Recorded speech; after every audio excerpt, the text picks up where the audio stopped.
Now, how do you job search in December? December seems like one of these interesting months where everybody seems to not job search. They're going to wait until January. You're going to then think, should I wait for January? Should I job search now? Are jobs actually even a thing? Is job search even viable in December?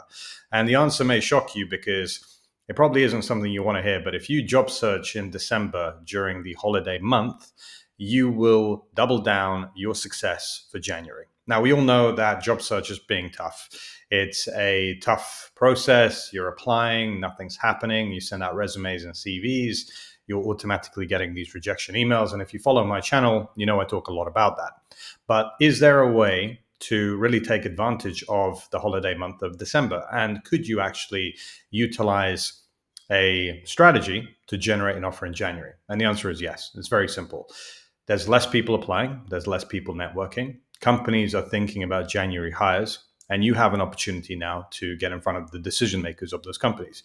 Yes, some people are on holiday. Yes, you're not going to get responses straight away, but there is an opportunity to be had here by dealing with people when they're a little bit more relaxed. So if you're looking for a project manager position, reaching out to senior project managers would be a good idea. If you're looking for a data analyst position, people doing the data analytics job who have been through the interview process and can give you some advice would also be a good idea. Now, hiring managers, they get a million messages a day. So you might be networking with them and nothing seems to be happening. And that's completely normal. But if you start reaching out to people who are doing the job, especially now, there's a bigger opportunity to be had. And you also want to think about the advantage you have because other people are not networking, especially now. People don't network usually. They say around 8% of job seekers actually network properly. And now those people that are networking properly are probably taking the time off. So if you take advantage of an open field of opportunities, now's the time to do it. So rather than waiting until January, putting your job search to the side, double down now so you can open up the opportunities in January. Now, what do you say to people when it is the December job search strategy? Rather than sending messages like, hey, any jobs, which if you follow this channel, you know I joke around quite a lot about because a lot of people sound that way. If you start sending messages like, hey, I understand that there's opportunities popping up in January internally and externally, would there be a particular skill set that your team looks for? That's a pretty easy message to send. It will probably get you a couple of replies. But rather than counting just the replies, you want to count the quality of reply you get depending on who you send it to. So if you send that to somebody who's actually doing the job and they give you some intel, like, hey, we look for this skill or this soft skill, or it's all about company culture here, or actually we're really firing a lot of people due to AI, but we're focusing on this particular skill set. Then you know what you're working with in January.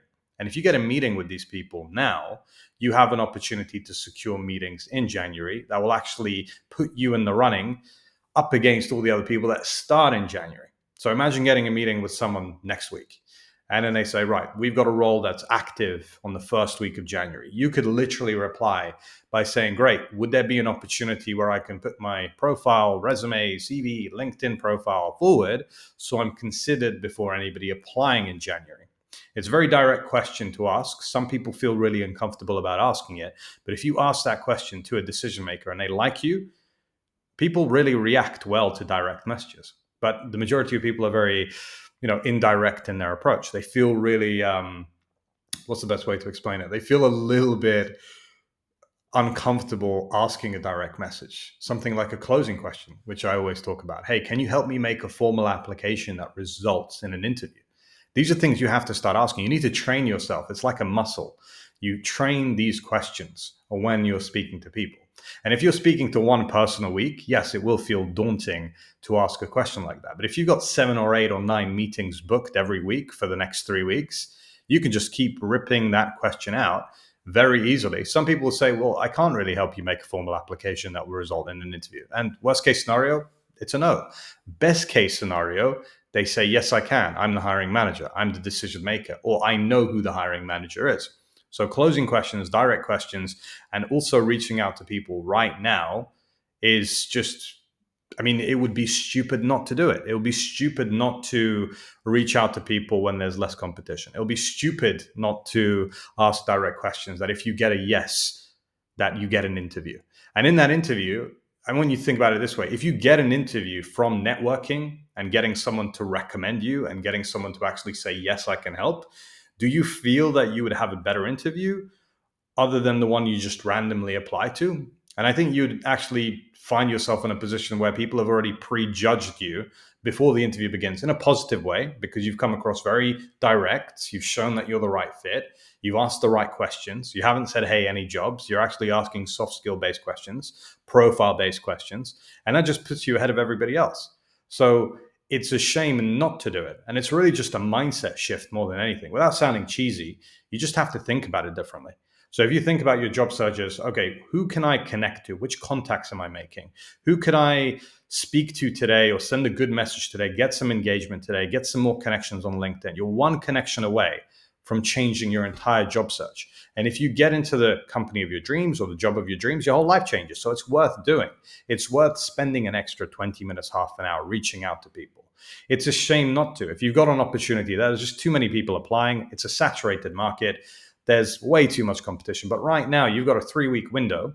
So I'm filming this on the 4th of December, and I'm posting it on the 4th of December. So you have 20 days, give or take. So let's say until Christmas Eve. People are going to be working. I mean, the world's changed massively. People don't take the 17th off until the 7th of January. Too much can happen in that space of time. So people are more in their business. People are more looking at what's happening in the marketplace. If they're decision makers, they're already planning their January. As a job seeker, you might be thinking, okay, well, they're going to be spending time with their family. They're buying Christmas gifts. They're, going on holiday, whatever it is.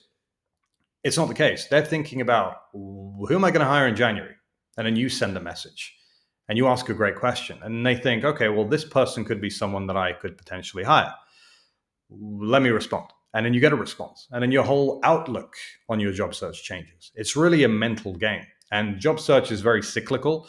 So December job search, if you give up before even trying, you're going to have a bad month. But then you're going to go into the rush of January. I mean, imagine going into January right now, the 2nd or the 3rd of January, and then you start applying, and then every single job you look at will have 6,000 applicants or 750 on the first day that people have applied to. And then you think, oh, here we go again. In 2026 will be a rough month when it comes to job search. 2026 will be a rough year when it comes to job search, but it will be one of the greatest years for most people that are prepared. So if you put yourself in a position where you're prepared and you're talking to people who have decision-making ability, you cannot go wrong. Have as many meetings as you can.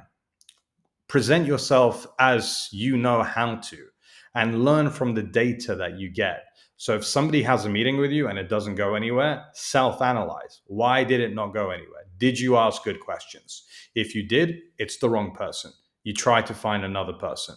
If you've got a pipeline, meaning stuff that's happening, and you've just got one meeting, then you don't have enough to test the data. You want to kind of see this as a science experiment. I've spoken to 10 people. I've had 8 good conversations. Out of 8, 4 have turned into something.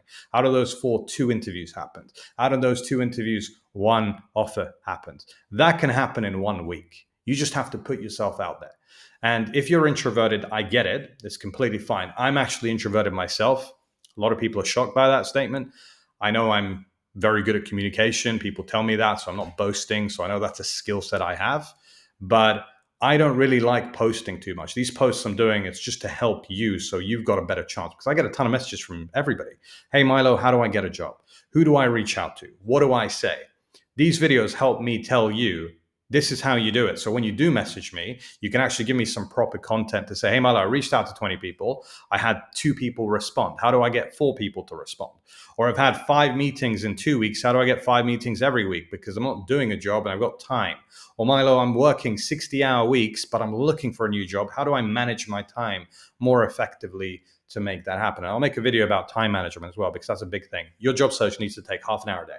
If you're spending 8 hours a day doing this, you're burning yourself out. You get to the interview, you're exhausted, and you can't even do it. So that's a video for another day. But right now, you need to think about your strategy for December. And you also need to be serious about it, because a lot of people I spoke to a gentleman yesterday. I won't say his name. He's made 40 applications in 6 months.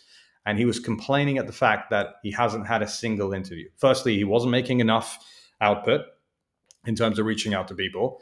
He's not reaching out to anybody, and he's making 40 applications in a space of 6 months, and he's genuinely upset about how his job search is going. Meanwhile, other people are making 10 applications a day. They're still not reaching out or getting people to respond to them, but at least they're doing more. So it's about working smart and working hard. If you can combine those two things with a strategy, it's worth it. And December is the month for you to do that, to start 2026 in the right way. Reach out to me. I'm going to put a link in the description. You can literally connect to me. If you want to work with me, I'm going to put a little link to How to Job Plus. You have to apply to the program. We can't work with everybody. We want to make sure we're the right fit, and also that it's a job that we can actually help you get. So the link is in the description. And look, like and subscribe. These videos are fun for me to do, but it boosts my confidence. And it also tells me if I should continue making them if I get likes or dislikes or a subscribe. It doesn't cost you anything, but it makes my day. So thank you so much for watching this video, and I will see you on the next one.